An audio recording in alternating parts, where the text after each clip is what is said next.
नमस्कार, VIP news के खास कार्यक्रम आपका जनसदन में आप सभी का स्वागत है। मैं हूं आपके साथ सुनीता पटेल। उत्तराखंड के पूर्व मुख्यमंत्री और कांग्रेस के वरिष्ठ नेता हरीश रावत अपने ट्वीट्स के माध्यम से कभी विपक्ष पर तो कभी अपनी ही पार्टी पर राजनीतिक शब्द बाण छोड़ते रहते हैं। उनके एक और ट्वीट ने उत्तराखंड की राजनीति में चर्चाओं का बाजार गर्म कर दिया है। रावत ने हाल ही में अपने पोस्ट में लिखा है कि एक अच्छे संगठनकर्ता के लिए आवश्यक है कि वो क्रोध को पूरी तरीके से निगल जाए। अहंकार का संगठन से बैर है। हमें यदि एक अच्छा संगठनकर्ता बनना है तो क्रोध और अहंकार का पूर्णतः तिरस्कार करना पड़ेगा।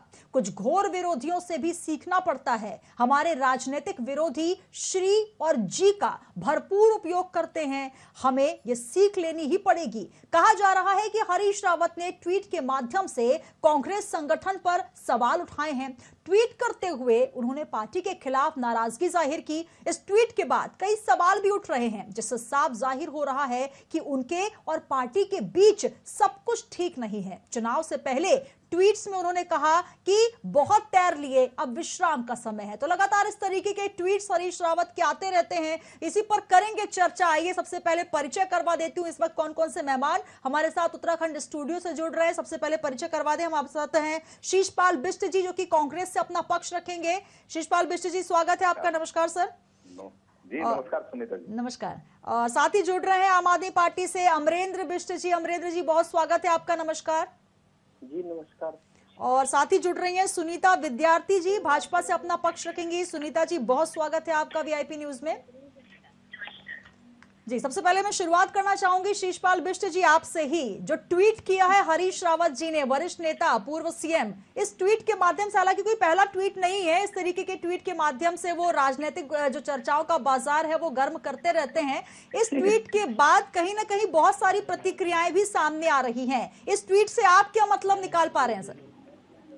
देखिए सुनीता जी, जहां हरीश रावत जी ने आज एक ट्वीट किया, उस पर ये सारा जो है बाजार गर्म है मीडिया के अंदर, क्योंकि मैं 2-3 डिबेट में आ चुका हूं इस मामले में अभी होकर के। तो कुल मिलाकर यह है कि हरीश रावत जी समय समय पर वो पार्टी के कार्यकर्ताओं हों चाहे नेता हों, समय समय में सोशल मीडिया के माध्यम से अपनी बेबाक बात रखते हैं, अपना आशीर्वाद देते हैं, अपनी राय रखते हैं। मार्गदर्शन अगर देना है तो सोशल मीडिया के माध्यम से देते हैं, कोई नसीहत देनी है सोशल मीडिया के माध्यम से देते हैं। अब ये उन्होंने आज इस ट्वीट में किसी का उल्लेख तो नहीं किया, लेकिन उन्होंने बहुत अच्छी बातें की है कि राजनीतिक संयम जरूरी है। अपनी बातचीत जो है आप श्री और जी से अगर करें, क्रोध पर नियंत्रण रखना चाहिए। तो किसी को भी, वो आम कार्यकर्ता के लिए भी और नेता के लिए भी जरूरी है कि भाई क्रोध क्यों किया जाए। अपनी बात शालीनता से, व्यवहारिकता से, स्वार्थ के साथ की जा सकती है। संवाद पर जोर दिया है। तो ये हरीश रावत जी ने जिसके लिए भी कहा, मुझे लगता है कि बहुत अच्छी बात कही है और उनका मार्गदर्शन है। ये घर के बड़े बुजुर्ग हैं, निश्चित है वो मार्गदर्शन पार्टी के लिए भी हो सकता है सुनीता जी, और विपक्ष के नेताओं के लिए भी हो सकता है। लेकिन साफ तौर पर सूत्रों के हवाले से खबर तो ये आ रही है कि करण महाराज जी जो हैं उन पर ये निशाना साधा जा रहा है, और ये नसीहत भी कहीं ना कहीं उनके लिए है, क्योंकि जैसे ही संगठन ने उनका नाम चुना, उसके बाद कहीं अंदर खाने में भी कांग्रेस में ही कलह देखी गई। और उन्होंने एक जिक्र और किया है स्पष्ट तौर पर कि हमारे राजनीतिक विरोधी श्री और जी का भरपूर इस्तेमाल करते हैं। मतलब कांग्रेस में कहीं ना कहीं कुछ ना कुछ अंदरूनी खाने में कला है या असंतोष देखा जा रहा है। यही वजह है कि ये ट्वीट्स निकलकर सामने आए हैं। नहीं नहीं सुनीता जी, देखिए आप इसके शायद क्या मायने निकालिए, आप स्वतंत्र हैं, आप वरिष्ठ पत्रकार हैं, आप कह सकती हैं, लेकिन मेरा मानना ये है कि पार्टी में कोई ऐसा मामला नहीं है और उन्होंने किसी व्यक्ति या किसी नेता का नाम नहीं लिया। मुझे लगता है कि हो सकता है कि अभी भाजपा के प्रदेश अध्यक्ष का कुछ विवादित बयान इस प्रकार से जोशीले आए थे, आप देखते हैं जिस प्रकार से उनकी ऐसी भाषा थी, हो सकता है उनके लिए हो या किसी के लिए, मेरे लिए भी हो सकता है किसी के लिए। मैंने कहा अगर है और अच्छी बात है, वो मार्गदर्शन है, उनमें कुछ ऐसा नहीं है कि हरीश रावत जी के बयानों का आप अगर इस प्रकार से कहीं दूसरे अर्थ निकाले जाए, वो ठीक है, उससे कोई सीखा जा सकता है उसको ग्रहण करने के लिए। और बहुत अच्छा बयान है, घर के बड़े हैं, बुजुर्ग हैं, अगर वो हमारे लिए भी अगर उनका इस प्रकार की कोई शिक्षा है तो निश्चित हम उस लाइन को पालन करना चाहेंगे, इसमें कुछ गलत नहीं है। जी जी, सुनीता विद्यार्थी जी क्या कहेंगी? जो ट्वीट आया है हरदा का, ये कहीं ना कहीं पहला ट्वीट नहीं है, इससे पहले भी कई ऐसे ट्वीट हैं जो कि कहीं ना कहीं अपनी ही पार्टी को आईना दिखाते हुए नजर आते हैं। इस ट्वीट से आप कितना मतलब निकाल पा रहे हैं? हालांकि नाम भी कुछ निकल कर आ रहे हैं जिन पर ये इशारा किया गया है। आपसे समझना चाहेंगे, उत्तराखंड की राजनीति को बहुत अच्छी से आप समझते हैं, इस ट्वीट के माध्यम से किस ओर निशाना? जी देखिए सुनीता जी, आज एक छोटी सी बात आप सभी लोगों के बीच में साझा करके मैं अपनी डिबेट शुरू करूंगी। जी। एक बार क्या होता है कि गांधी जी के पास एक पिता जो हैं अपने पुत्र को लेकर आते हैं और उन्होंने गांधी जी से निवेदन किया कि गांधी जी, मेरा बेटा जो है बहुत जिद्दी हो गया है, तो कृपया इसका मार्गदर्शन कीजिए। ये चीनी बहुत खाता है। जी। तो गांधी जी ने बड़े विनम्र भाव से जवाब दिया कि ठीक है, आप एक हफ्ते बाद आइए। और पिता पुत्र वापस लौट गए। एक हफ्ते बाद दोबारा पिता पुत्र जो है कहे अनुसार जो है गांधी जी के पास पहुंचे और गांधी जी ने उस व्यक्ति के बेटे को अपने पास बुलाकर बिठाया और समझाया कि बेटा देखिए, चीनी खाना सेहत के लिए नुकसानप्रद है। तो ये सब सुन के पिता जो थे वो बहुत गुस्से में आ गए कि भाई साहब, इतना ही बोलना था तो एक हफ्ता क्यों लगाया, दो बार हमारी यात्राएं करवाई और हमारा खर्चा हुआ, आप ये बात पहले भी बोल सकते थे। तो बात को उस व्यक्ति को इस तरीके से समझाया कि देखिए, एक हफ्ते पहले मैं ये बात इसलिए नहीं कह पाया था क्योंकि एक हफ्ता पहला मैं खुद भी बहुत चीनी खाता था और आज मैं इस बात को इसलिए समझा रहा हूँ क्योंकि मैंने ठीक एक हफ्ते पहले चीनी खाना छोड़ दिया। जी। तो ये बात हरीश रावत जी पे देखिए बहुत लागू होती है क्योंकि पूरा राजनीतिक करियर जो है वो शीशे की भांति राजनीतिक पटल पर है और बहुत अच्छे से हम सभी उनके जीवन में सभी चीजें, राजनीतिक उतार चढ़ाव को लेकर सब चीजें जानते हैं। ये ट्विटर और व्हाट्सएप तो अब आया है सुनीता जी।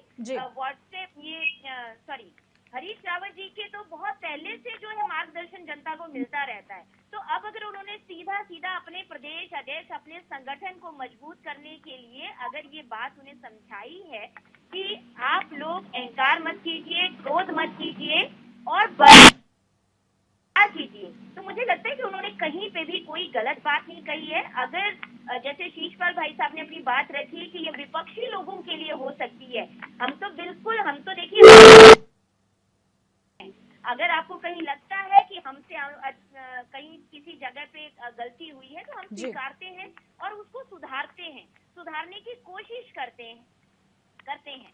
अब यहाँ पे सीधा सीधा यही है कि जो उन्होंने साफ तौर से ये बात करण महाराज जी को कही है कि हम लोग अगर विरोधियों से भी हमें सीखना पड़ता है तो सीखिए, क्योंकि ये बात बिल्कुल सही कही उन्होंने कि बहुत बार हम लोग भी डिबेट में रहते हैं और जो रिप्रेजेंटेटिव हमने पहले देखे हैं, अब तो बहुत सभ्य तरीके से डिबेट्स होती हैं, अब बहुत ज्यादा अच्छे मुद्दों को रखा जाता है। पहले जो है वो मैच्योरिटी जो वो नहीं दिखती थी, तो थोड़ा दुख होता था कि जाएं या ना जाएं डिबेट में, तो ये चीजें रहती हैं। और बड़े बुजुर्ग हैं, संगठन उन्होंने बहुत अच्छे से संभाला है, सरकार संभाली है और कोई भी हो, हम तो देखिए प्रदेश के प्रत्येक वरिष्ठ जनों का सम्मान करते हैं और कहीं ना कहीं अगर हमें कहीं पे कोई कमी है तो उसे अगर हमें मौका दिया जाता है कि सुधारिए, तो उसमें पूरा हम लोग चाहिए और सीख लेनी चाहिए कि हमारे बड़े हमें क्या बोलते हैं। और यही वजह है कि करण माहरा हो या फिर जिस तरीके से जब पोस्टर विवाद हुआ, ये भी किसी से छुपा नहीं है, जहां पर हरीश रावत का पोस्टर में नाम नहीं आया, फोटो नहीं आया, राहुल गांधी जी जब आए तभी भी उनका फोटो नहीं आया, तब ये कहा जाने लगा, कहीं ना कहीं नाराजगी वहां पर भी देखने को मिली। तो कुल मिलाकर कहीं ना कहीं नाराजगी कांग्रेस के अंदर तो है। यही वजह है कि हरीश रावत कभी भी नाराज हो जाते हैं, कभी संन्यास लेने की बात करने लग जाते हैं। तो ये जो राजनीति जो चल रही है उत्तराखंड में, या यूं कहा जाए कांग्रेस में जिस तरीके की राजनीति चल रही है, करण माहरा का जब जो सम्मान समारोह था, जब उनका नाम सामने आया तभी भी वो कहीं नाराज लग रहे थे। कुमाऊं मंडल से तमाम नाम आए लेकिन गढ़वाल से नहीं आए, ये भी उन्होंने जिक्र किया। तो कहीं ना कहीं नेतृत्व पर भी इशारा होता है और संगठन पर भी कहीं ना कहीं नाराजगी साफ तौर पर देखी जाती है।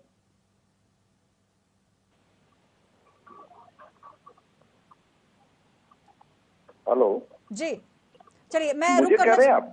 जी जी मैं रुक करना चाहूंगी। हमारे साथ अमरेंद्र बिष्ट जी भी जुड़े हुए हैं। सुनीता जी की बात पूरी होगी।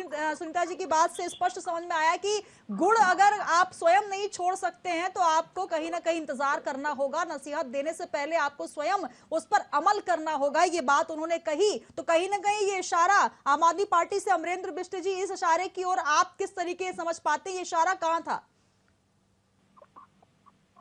देखिए, हरीश रावत जी का इशारा अपनी ही पार्टी के लोगों पर था, खासकर अपनी पार्टी के जो अध्यक्ष हैं उनकी तरफ था। उसकी पार्टी में जो लोग उनके साथ मिलकर के राजनीति कर रहे हैं उन पर ही उनका इशारा था। और वो इसलिए था क्योंकि उन्होंने स्पष्ट किया कि कुछ चीजें विपक्ष के दलों से सीखनी चाहिए और उन्होंने उसका उल्लेख भी किया कि कौन सी चीजें हमको सीखनी चाहिए।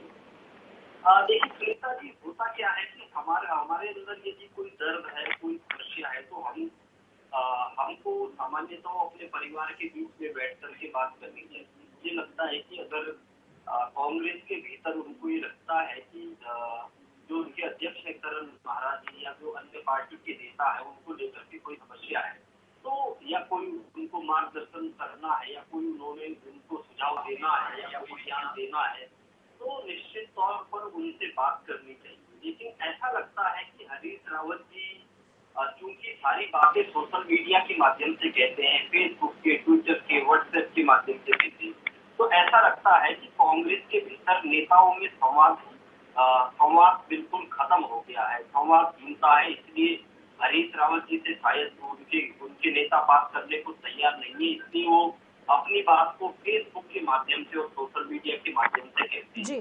और जैसा आप भी जानते हैं और हम सब जानते हैं कि ऐसा हरीश रावत पहली बार नहीं करते। उनके मन में जो भी पीड़ा होती है वो अपने संगठन में रखने की बजाय वो सोशल प्लेटफॉर्म पर आ जाते हैं, वो पब्लिक प्लेटफॉर्म पर आ जाते हैं। और इसमें कोई दो राय नहीं है कि आज उत्तराखंड में कांग्रेस की जो स्थिति है, कांग्रेस जिस रसातल में है उसके लिए हरीश रावत जी की इस तरीके की जो सार्वजनिक बयानबाजी है कहीं ना कहीं वो जिम्मेदार है और उनको इससे सबक भी देना चाहिए। लेकिन कांग्रेस के भीतर कोई ऐसा हुआ नहीं क्योंकि सब चारण कार्यकर्ता है, कोई सामने से उनको ये कहने की हिम्मत नहीं जुटा पाया कि साहब आप गलत करते हैं। तो इसीलिए हरीश रावत की सारी बातों को सोशल मीडिया में कह करके वो वाहवाही बटोरते हैं, लेकिन उनको नहीं पता कि उनकी इस तरीके की बयानबाजी से उनके संगठन को कितना नुकसान हो रहा है और कब से कर रहे हो। मैं आपको बता दूं, उत्तराखंड की राजनीति में जब से राज्य बना तब से जब नारायण दत्त तिवारी जी यहाँ पर मुख्यमंत्री थे वो तब भी इस तरीके की हरकतें किया करते थे। तब व्हाट्सएप और ट्विटर नहीं होते थे, तब फेसबुक नहीं होता था, तो हरीश रावत जी चिट्ठी लिख करके ऐसा किया करते थे और उस चिट्ठी को फिर मीडिया में लीक कर दिया करते थे ताकि सबको बाहर पता चल जाए कि वो नाराज है, ताकि बाहर पता चल जाए कि वो मुख्यमंत्री को या सरकार को क्या कहना चाहते हैं। तो ये आदत है जो हमारी बहन सुनीता जी ने भी कहा कि आदत है उनकी। अब आदत वो मैं कुछ कहना नहीं, मैं किसी जानवर का नाम नहीं लेना चाहता, लेकिन कहते हैं कि किसी की कोई आदत होती तो उसको आप कितना टाइम भी रख लीजिए उसको बदलना नहीं जा सकता। कहीं ना कहीं हरीश रावत जी इस प्रदेश के बड़े नेता हैं, उनसे बड़ा नेता शायद ही कोई हो, लेकिन ये उनकी आदत है कि वो अपने घर की बात, अपने परिवार की बात, उनके बेटे ने सोशल मीडिया पर कोई बात लिखी थी तो उन्होंने उसका जवाब भी सोशल मीडिया के माध्यम से दिया। वो चाहते तो अपने बेटे को घर में बैठा करके और कांग्रेस के भीतर जितने भी नेता हैं सब उनके बेटे की उम्र के हैं, सब उनके छोटे भाई की उम्र के हैं। वो चाहे तो उनको बैठा करके उनका मार्गदर्शन कर सकते हैं, लेकिन वो नहीं करना चाहते, वो मार्गदर्शन करना चाहते, वो चीज सोशल मीडिया के माध्यम से करना चाहते हैं। अब सुनीता जी बताइए कितना मनोबल कितना होगा उस पार्टी के कार्यकर्ता का जिसको ये नसीहत देते हैं और कहते हैं कि विपक्षी पार्टी के कार्यकर्ताओं का आचरण बहुत बढ़िया है, आपको उनसे सीखना चाहिए। क्या इसे हताशा या निराशा भी कहा जाए अमरेंद्र बिष्ट जी? क्या इसे हताशा या निराशा भी कहा जाए कि जब भुट्टा पार्टी करते हुए हरीश रावत जी सबसे मिल सकते हैं उस समय वो नसीहत नहीं देते, लेकिन वो एक ट्विटर के माध्यम से, सोशल हैंडलिंग के माध्यम से ये सार्वजनिक तौर पर बताते हैं कि मैं कितना निराश हूं कि संगठन में सब कुछ ठीक नहीं है। यही वजह है कि मुझे ट्वीट करके बताना पड़ता है कि संगठन को अगर आगे चलाना है तो अहंकार को त्यागना होगा, आपको अपने व्यक्तिगत पीड़ितों को दूर रखना होगा और सबको साथ लेकर चलना होगा। निश्चित तौर पर वो सोशल मीडिया के माध्यम से बता रहे हैं, तो मैंने जैसा कहा कि दो बातें हो सकती हैं जी। पहली बात उनकी आदत खराब है, और दूसरी बात एक ही पार्टी के अंदर या तो बात को कहते हैं और पार्टी के कार्यकर्ता उनकी बात को सुनते नहीं है। पार्टी में उनके नेतृत्व को चुनौती मिल रही है। पार्टी उनको लगता है कि अब हरीश रावत जी झुका हुआ कारतूस हो गया, वो उनका क्योंकि लगातार कई चुनाव हार गए, तो शायद उनको ऐसा लगता होगा कि इनकी राय भी लेना भी अब ठीक नहीं है। तो ये हरीश रावत जी और उनकी पार्टी के लोग जाने की कि क्या चल रहा है, लेकिन इतना जरूर है कि वो पार्टी के भीतर जो बातें होनी चाहिए और जो बातें निहायत गोपनीय तरीके से होनी चाहिए, उन बातों को जानबूझ करके सोशल मीडिया के माध्यम से कह रहे हैं, और इससे कांग्रेस को नुकसान हो रहा है। भले ही हमारे जीतपाल भाई उनकी ढाल बने, उनको बचाने की कोशिश करे, उनको प्रोटेक्ट करने की कोशिश की करे, लेकिन इसमें कोई झिझक नहीं है हम लोगों को। देखिए, हरीश रावत जी की कुछ ऐसी ही गतिविधियों के कारण आज कांग्रेस जो है कमजोर हो रही है, और वो जिस स्तर पर खड़ी है उसकी क्या यूं कहा जा सकता है कि जो कमजोर कड़ी है वहां पर वो इशारा करना चाह रहे हैं, जिसकी वजह से कहीं ना कहीं कांग्रेस में लगातार जो नेतृत्व की कमी बताई जा रही है, या फिर कहीं ना कहीं एकजुटता की संगठन को लेकर जो लगातार निशाने साधे जाते हैं, ये इशारा हरीश रावत करना चाह रहे हो। मैं शीशपाल बिष्ट जी आपका रुख करना चाहूंगी। जो सुनीता जी ने बात कही और जो अमरेंद्र जी ने बात की है, निश्चित तौर पर अगर आप एक शीर्ष नेता हैं, पूर्व सीएम है, दिग्गज वरिष्ठ नेता हैं, और हमारे यहाँ कहा जाता है कि जो घर का मुखिया होता है, जो बड़ा होता है, जब पीठ थपथपाता है तो वो सार्वजनिक तौर पर थपथपाता है, जब कहीं उसे सबकी तारीफ करनी होती है तो सार्वजनिक तौर पर की जाती है, लेकिन जब कोई कमी बतानी होती है तो हम अलग से बात करते हैं। तो क्या एक अलग से वो बात कर सकते थे, या क्या कमियां रह गई? क्योंकि करण बारा का नाम बार बार निकल कर आ रहा है, और जब देहरादून कार्यालय में पार्टी हुई उनके नवनियुक्त, जब उनका पद ग्रहण कर रहे थे, तभी भी ये देखा गया कि जो विधायकों की संख्या होनी चाहिए उतनी संख्या में विधायक भी नहीं पहुंचे, तो कहीं ना कहीं वहां पर भी एक नाराजगी सी नजर आई। तो क्या वो इशारा करना चाह रहे हैं कि आपको अगर उत्तराखंड की राजनीति में कांग्रेस की स्थिति को मजबूत करना है तो अहंकार का त्याग करना होगा, संगठन को मजबूत करना होगा, सबको एकजुटता के साथ चलना होगा? देखिए, ऐसा नहीं मानता जैसे हमारे भाई के प्रवक्ता कह रहे थे। सुनीता जी ने तो बड़ी शालीनता से अपनी बातें की। उन्होंने भी कहा कि अगर कोई अच्छी चीजें होगी तो सबको सीखना चाहिए, ये लोकतंत्र की मर्यादा है। लोकतंत्र में जो है राजनीतिक बहुलता का यही मतलब है कि हम विरोधियों से भी अगर कुछ अच्छा सीख सकें, यही भारतीय लोकतंत्र की मान्यता, तो सीखना चाहिए। इसमें किसी को कोई गुरेज नहीं और ना होना चाहिए। हरीश रावत जी की इस बात को पता नहीं, ये तमाम विरोधी बार बार कहते हैं कि साहब अब उनका राजनीतिक रिटायरमेंट ले लेना चाहिए, करना चाहिए। क्यों ले लेना चाहिए? आप देखिए, अभी भी हरीश रावत जी इस राजनीति के, इस प्रदेश की राजनीति के केंद्र बिंदु बने हुए हैं। उनका आधार है, जनाधार है, वो इस प्रदेश के सर्वोच्च और सबसे बड़े नेता हैं। विरोधी भी इस बात को मानते हैं।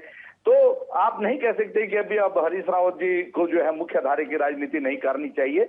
अभी हरीश रावत जी लंबे समय तक मुख्य धारा की राजनीति करेंगे, ये बात तो जो आज देश के प्रधानमंत्री बेहतर बता सकते हैं। जब चुनाव में आते हैं तो हरीश रावत जी के नाम की माला जपते हैं, जब देश के गृह मंत्री आते हैं तो हरीश रावत के नाम की माला जपते हैं, तमाम विरोधी दलों के बड़े नेता तब हरीश रावत जी के नाम की माला जपते हैं। तो कहीं ना कहीं चाहे वो राजनीतिक तौर पर निशाना साधते हो, कहीं ना कहीं हरीश रावत जी के कद का, उनके जनाधार का जो है, उनको पता है कि हरीश रावत जी उत्तराखंड की राजनीति के कितने बड़े स्तर में क्या मायने रखते हैं। आज अगर ये हरीश रावत जी की ट्वीट से आप सीधा करण महाराज जी का नाम ले रही हैं, मैं इससे सहमत नहीं हूं, क्योंकि उनके ट्वीट में किसी का नाम है नहीं। हो सकता है कि अगर ऐसा है, मैंने पहले ही माना, अगर कोई मार्गदर्शन हरीश रावत जी का उसमें है, क्योंकि वो कहा, अभी अमरेंद्र जी कह रहे थे कि अपने पुत्र से भी उन्होंने जो है सोशल मीडिया के माध्यम से, तो क्योंकि यहाँ लोकतंत्र, हमारे यहाँ लोकतंत्र बहुत मजबूत है सुनीता जी। हम लोकतंत्र में हमारे यहाँ छोटा से छोटा कार्यकर्ता भी हमारे बड़े से बड़ा नेता को सीधे जाके बोलता है, साहब ये नहीं, ऐसा होना चाहिए। तो कांग्रेस के अंदर आंतरिक लोकतंत्र है, वो सदा बना रहेगा, उसमें हमें गर्व भी है। हमारे यहाँ इस प्रकार का नहीं कि से आप भी जो है इस बात को गोल गोल घुमा रहे हैं। सुनीता जी मुस्कुरा रही है। सुनीता जी क्या कहना चाहेंगी? कितनी संतोष नजर आ रही है आप बिष्ट जी की बातों से? जी देखिए, ऐसा है, जहां राष्ट्रीय राजनीति में कांग्रेस की तरफ से प्रधानमंत्री पद पर गांधी परिवार का अघोषित आरक्षण है। वहीं उत्तराखंड में स्वयं के लिए हरदा जी ने मुख्यमंत्री पद के लिए एकाधिकार करने की जो अलोकतांत्रिक चेष्टा करने का प्रयास किया, सुनीता जी, हम सब उसके साक्षी रहे हैं। अब उनका कथन इस प्रकार से था कि या तो वो सीएम बनेंगे या फिर वो घर पर बैठेंगे। अब मैं यहाँ पे माननीय हरीश रावत जी से ये पूछा जाना चाहिए उनसे कि कब कब और कहाँ कहाँ क्रोध को निगला जाए। आपने तो अपनी बात रख दी, लेकिन स्वयं के लिए, जैसे मैंने पहले ये बात कही थी कि एक एग्जाम्पल मैंने पिता पुत्र का गांधी जी को लेकर दिया था कि कब कब कहाँ कहाँ पे क्रोध को निगला जाए। एकला चलो वाली जो राजनीति है वो पार्टी को ही इनके खाई जा रही है। और मैंने तो अच्छे संगठनकर्ता के विपरीत वे सच्चे विघटनकर्ता साबित यहाँ पे हुए हैं, क्योंकि आज जो कांग्रेस संगठन यहाँ पे हम सब विलुप्त उसमें अवस्था में उसको देख पा रहे हैं, उसके रचयिता मुझे कांग्रेस में हरीश रावत जी लगते हैं। और उसके कारण है क्योंकि देखिए, पार्टी की जिस प्रकार से उन्होंने अहंकार के चलते दुर्गति की, सब मैं यहाँ पे ये कहूंगी कि अहम से यारी बिछुड़े सब बारी बारी। तो ये ऐसा हरीश रावत जी के जब नेतृत्व में सरकार थी, संगठन था, तब ये चीजें हुई थी। तो यहाँ पर मुझे लगता है कि हरीश रावत जी एकला चलो वाली जो राजनीति कायम कर रहे हैं वो लोगों को नहीं पच पा रही है, क्योंकि जब आपको इंडिविजुअल रिस्पॉन्सिबिलिटी इस संगठन में दी जाती है तो उसका मतलब ये होता है कि आप सिर्फ और सिर्फ अपना ही कार्य करेंगे जो आपको संगठन ने सौंपा है, जिसके लिए संगठन आपको रिस्पॉन्सिबल मानता है, उसकी जवाबदेही आप ही को देनी है। अब अगर हरीश रावत जी को सीएम भी बनना है, संगठन में प्रदेश अध्यक्ष का भी काम करना है, बाकी जगह विधायकों का भी काम करना है, तो बिल्कुल सही बात बोली अमरेंद्र बिष्ट भाई साहब ने कि कहीं ना कहीं पार्टी के अंदर संवादहीनता की बहुत कमी है, संवादहीनता है, क्योंकि कम्युनिकेशन उनका प्रॉपर नहीं हो पाता है। उनकी पार्टी के अंदर आप देखिए सारे नेता जो है नदारद पाए जाते हैं, और वो तो इतने मिलनसार हैं कि हर बार हम हर हफ्ते देखते हैं कि वो कुछ ना कुछ अपने प्रदेश की संस्कृति को लेकर, खान पान को लेकर बहुत अच्छे कार्य करते हैं, हम लोग उनकी सराहना करते हैं। लेकिन अपने ही खेमे में अपना ही वजूद ना हो पाना, ये भी तो बहुत बड़ा चिंतनीय विषय है। तो विपरीत जो विरोधी पक्ष है या हम भाजपा के जो है, कभी नहीं कहते उनको कि आप घर पर बैठिए, वो हम तो उन्हीं की बात को कह रहे हैं, क्योंकि वही कहते हैं कि अब मुझे घर पे बैठ जाना चाहिए, अब मेरी कोई कदर नहीं है पार्टी में, अब मुझे वो वाला अहम रोल में नहीं रखा जाता है जिससे मेरी पार्टी खड़ी हुई है। तो ये सब चीजें देखिए कांग्रेस में विरासत में मिली हैं, क्योंकि ये लोग जिम्मेदारियों को, पदों को में पेटेंट अपना समझने लग जाते हैं। इनको ये समझ में नहीं आता है कि ये तो रोल है जो आपको छोटे छोटे जिम्मेदारियों के अनुसार निभाने हैं और उसके बाद संगठन को आगे बढ़ाना है। आज जो प्रदेश अध्यक्ष है कल को वो कार्यकर्ता होंगे, आज जो कार्यकर्ता है वो कल को प्रदेश अध्यक्ष होंगे, सीएम होंगे। ये परिपाटी समझने में इनको बहुत ज्यादा तकलीफ होती है और ये मान ही नहीं पाते। इनको वही है कि राजा का बेटा राजा बनेगा, रंक का बेटा रंक बनेगा, भिखारी का बेटा भिक्षा ही मांगता रहेगा। तो ये विचार जो है इसमें ये लोग मैच्योर नहीं है। और यहाँ पर मैं तो कहती हूँ हमारे संगठन से सीखिए, कैसी रीति नीति है, कैसी विचारधारा है। कहीं पे भी हमने पहले भी कहा कि हमें अगर लगता है कि हम अमुक जगह पे हमने गलत बोल दिया या गलत मुंह से निकल गया या फिर कहीं पे हम लोगों से गलती हुई है, हम तुरंत उसमें माफी मांगते हैं और अपनी बात को सुधारने का पूरा अपने आप को मौका देते हैं। और उसके बाद, क्योंकि देखिए सबसे बड़ा संगठन है, सबसे बड़ी हमारी जनता जनार्दन है, उनके लिए हम लोग यहाँ पे सेवा के लिए आए हुए हैं। अगर हम उनके अनुरूप खरे नहीं उतरेंगे तो फिर कांग्रेस की तरह देखिए हाल हो जाएगा। तो हमारे जो संगठन की रीति नीति है वो हमें यही सिखाती है कि देखिए राष्ट्र प्रथम, द्वितीय पार्टी और व्यक्ति अंतिम, इस मंत्र पर हमारी पार्टी कार्य करती है। और इसी मंत्र बिल्कुल कहीं ना कहीं यहाँ व्यक्ति प्रथम, उसके बाद पार्टी द्वितीय और राष्ट्र का हाल क्या है वो तो आप देख ही रहे हैं। अमरेंद्र बिष्ट जी क्या कहेंगे, जो कांग्रेस की स्थिति हो रही है और जिस तरीके से अंदरूनी कलह के साथ साथ जो संवादहीनता नजर आ रही है, क्या वजह है कि आपको सोशल प्लेटफॉर्म पर ही सारी बातें, निजी बातें करनी हो रही है? इससे पहले का भी एक ट्वीट जो है वो काफी वायरल हुआ था कि अब चुनाव, ये है ना अजीब सी बात, चुनावी रूपी समुद्र में तैरना है, सहयोग के लिए संगठन का ढांचा अधिकांश स्थानों पर सहयोग का हाथ आगे बढ़ाने के बजाय या तो मुंह फेर करके खड़ा हो जा रहा है या नकारात्मक भूमिका निभा रहा है जिस समुद्र में तैरना है। तो यह भी एक इशारा करते हुए ट्वीट किया था हरीश रावत ने कि जिस समुद्र में आपको तैरना है वहां पर अगर आप मुंह फेर के खड़े हो जाएंगे तो निश्चित तौर पर हार होगी और डूब कर ही निकलेंगे आप। तो कहीं ना कहीं ये बहुत से इशारे कर रहे हैं। अमरेंद्र बिष्ट जी क्या कहना चाहेंगे इन ट्वीट्स के माध्यम से? देखिए, मैं पहले भी स्पष्ट कर कह चुका हूं कि वो जब तक सोशल प्लेटफॉर्म नहीं थे, जब तक सोशल मीडिया नहीं था, तब तक वो ये काम चिट्ठियों के माध्यम से करते थे जी। और जब से ट्विटर और फेसबुक और व्हाट्सएप आया तब से वो इसका सहारा लेते हैं बात को कहने का। और एक बात अगर हरीश रावत जी के बारे में आप जानेंगे, सुनीता जी और शिषपाल भाई जानते हैं इस बात को, कि कभी भी कोई उत्तराखंड में कांग्रेस के भीतर ऐसा नेता आज तक पैदा नहीं हुआ जिसको हरीश रावत जी ने स्वीकार किया हो। आप किसी को भी देख लीजिए, प्रीतम सिंह जी ने उनके साथ लंबे समय तक काम किया, लेकिन जब उनको प्रदेश अध्यक्ष बनाया तो वो खराब हो गए। किशोर उपाध्याय जी ने उनके साथ उनकी छत्र छाया में काम किया, लेकिन जब किशोर उपाध्याय जी को प्रदेश अध्यक्ष बनाया तो वो हरीश रावत जी के लिए खराब हो गए। और करण माहरा तो उनके परिवार के लोग हैं, ये तो उनके मतलब मैं सुनता हूँ कि ये तो उनके साले हैं और अब उनके खिलाफ भी वो इस तरीके की सार्वजनिक टिप्पणियां, सार्वजनिक बातचीत कर रहे हैं। तो आप समझ लीजिए कि वो उत्तराखंड, वो कांग्रेस के भीतर सिर्फ अपना वर्चस्व चाहते हैं।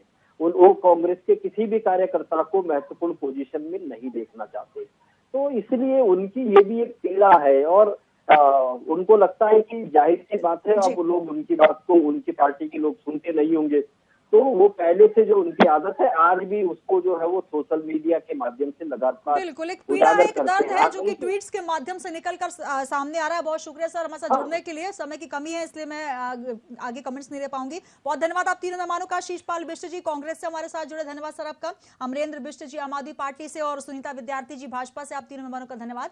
तो कहीं ना कहीं जिस तरीके के ट्वीट निकल कर आ रहे हैं एक के बाद एक ट्वीट, और इस ट्वीट के माध्यम से कहीं ना कहीं निशाना साधते हुए अपनी ही पार्टी पर, अपनी ही पार्टी के नुमाइंदों पर, तो सवाल उठना लाजमी है। क्योंकि कहीं ना कहीं यह भी कहा जा रहा है कि उत्तराखंड में जो कांग्रेस की स्थिति हुई है वो इसी वजह से हुई है कि अपनों की बात सुनी नहीं जा रही। संगठन की जो स्थिति है वो भी कहीं ना कहीं वो स्थिति में नहीं है जो होनी चाहिए, और यही वजह है कि विपक्ष भी निशाना साध रहा है तो अपने भी कहीं ना कहीं शब्द बाण छोड़ते नजर आ रहे हैं। आपका जनसदन में इतना ही, दीजिए इजाजत। कल हम फिर हाजिर होंगे एक और मुद्दे के साथ।